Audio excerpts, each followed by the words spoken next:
आनंद बहुत ही सावधानी से उस झील की तरफ कदम बढ़ाते गया।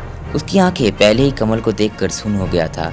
कमल देखता है कि उस जलपरी जैसे दिखने वाले राक्षस ने कमल को विवस्त्र कर कर उसके सामने बैठी हुई कमल के शरीर के ऊपर लगातार अपने नाखूनों से चीरती जा रही थी। मुझे छोड़ दो, मैं आइंदा से ऐसा कभी भी नहीं करूँगा, वादा। आनंद, तू कहाँ है मेरे भाई? जल्दी आ, मुझे बचा ले। कमल के चीख पुकार से पूरा जगह टहल गया। कमल को ऐसी हालत में देखकर आनंद कुछ नहीं किया, क्योंकि इस बार मसला थोड़ा अलग था। पहली बार तो एक ही राक्षस ने कमल को घेरा था, लेकिन इस बार 10-20 की तादाद में जलपरी जैसे दिखने वाले राक्षसों ने कमल को चारों तरफ से घेर रखा था। उन राक्षसों की दांत देखने के बाद इस बार तो आनंद को भी पसीने आना चालू हो गया था। मैं कमल को बचाऊं तो बचाऊं कैसे? आनंद एक झाड़ियों के बीच में छुपा हुआ कमल की तरफ देखकर सोचता है। कुछ देर सोचने के बाद कमल को एक ख्याल आया। वो जल्दी भागते हुए अपने कैंप की तरफ गया। जल्दी से अपने बैग के अंदर रखे बॉक्स को निकालकर एक फायर स्टिक निकालता है और जल्दी से कमल की तरफ भागता है। आनंद फिर से उस झाड़ियों के पीछे जाकर छुप जाता है। आनंद अपने पॉकेट में रखे लाइटर को निकालता है और उस फायर स्टिक को आग लगा के कमल से थोड़ी दूर फेंक देता है। अंधेरा काफी था, इसलिए आग की रोशनी पूरे झील में फैल जाता है। आग की रोशनी को देखकर उन राक्षसों की ध्यान कमल से हटकर उस फायर स्टिक पर पड़ता है। वो राक्षस या फिर कमल के सालिया जो भी हो, उस फायर स्टिक को घेर कर खड़े हो जाते हैं। मौका भांपकर आनंद कमल की तरफ गया। कमल तभी भी उसके शरीर में आए घाव की वजह से गिरा रहा था। कमल, जल्दी उठ, मैं ज्यादा देर उन लोगों का ध्यान नहीं भटका सकता। आनंद को देखकर मानो कमल की जान में जान आई। आनंद, तू आ गया, मुझे बचा। आनंद, मैं मरना नहीं चाहता, मुझे बचा। धीरे बोल, नहीं तो वो राक्षस सुन लेंगी। आनंद कमल को बोला और कमल को उठाने की कोशिश की, लेकिन कमल को उठाना तो दूर, कमल को अपनी जगह से हिलाया भी नहीं जा सकता था। उस जलपरी ने मुझ पे जादू किया है आनंद, कमल बोला। आनंद फिर से कमल को उठाने की कोशिश करता है। आनंद कमल के हाथ को उठाने की कोशिश करता है, लेकिन दर्द से कमल रोने लगता है, मानो कि उसके हाथों को किसी जंजीर से बांधा हुआ हो। आनंद और भी जोर लगाता है, लेकिन कमल के हाथ से खून बहना चालू हो गया। एट लीस्ट कमल का एक हाथ निकल ही गया। बहुत ही मेहनत और दर्द सहने के बाद कमल का दोनों हाथ और पैर जादुई शक्ति से आजाद हो जाते हैं। कमल दर्द से चीख पड़ता है।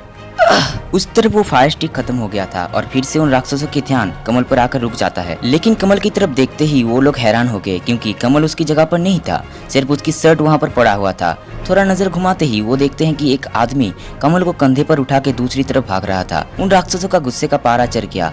वो राक्षस गुस्से में चीखते चिल्लाते हुए आनंद की तरफ भागने लगा। उन लोगों की स्पीड बहुत ही ज्यादा थी, लेकिन उनके पैर नहीं थे। इस वजह से उनके लिए आनंद को पकड़ पाना बहुत ही मुश्किल हो रहा था। आनंद के कंधे के ऊपर कमल उन राक्षसों को अपनी तरफ आते देख पा रहा था। आनंद पैरों की स्पीड बढ़ाता है और जल्दी किसी सेफ जगह की तलाश में भागने लगता है। इस तरफ उन जलपरी जैसे दिखने वाले राक्षसों ने आनंद को फॉलो करना जारी रखते हैं, लेकिन फॉर्चुनेटली उन राक्षसों की ताकत उस झील के पास तक ही सीमित थी, इसलिए वो लोग आनंद को पकड़ नहीं पाए और पानी के पास खड़े होकर गुर्राने लगे। आनंद तब तक कमल को अपने शेल्टर पर ले आया और नरम बिस्तर पर लेटा दिया और कमल के घाव के ऊपर बैंडेड देने लगा, लेकिन ब्लीडिंग इतनी ज्यादा थी कि बैंडेड भी काम नहीं कर रहा था। कमल तो अपने जीने का भरोसा ही छोड़ दिया था। वो आनंद को अपनी तरफ खींचकर बहुत ही शांत स्वर में उसकी कानों पर कहता है, अरे पागल, मुझे छोड़, मेरा साथ यहाँ तक ही था, तू अपने आप को बचा, वापस घर लौट जा। और हाँ, अपनी भाभी और मुन्नी का ख्याल रखना, उनसे कहना कि मैं उनसे बहुत प्यार करता था। इसके बाद सब शांत। कमल का निथर शरीर आनंद की तरफ देखकर मुस्कुरा रहा था। कमल, ए कमल, कमल। लेकिन कोई जवाब नहीं। आनंद की आंखों में 2 बूंद आंसू टपक पड़े। ये सब कुछ मेरे वजह से हुआ है, मैं ही इसके लिए जिम्मेदार हूँ। कमल को कब्र देने के बाद आनंद सोचता है, अभी भी वक्त है, वापस लौट जाओ, नहीं तो तुम भी मरोगे। एक आसमान को चीर देने वाली आवाज आनंद को सुनाई देता है। आनंद उस आवाज का पीछा करता हुआ इधर उधर भागा, लेकिन उस आवाज का कुछ पता नहीं चला। आनंद अपने बैग पैक करके आगे की तरफ चला, क्योंकि वो इस जगह के बारे में जानने के लिए बहुत ही ज्यादा एक्साइटेड था। उसे उसकी जान की कोई फिक्र नहीं था। आनंद चलते गया।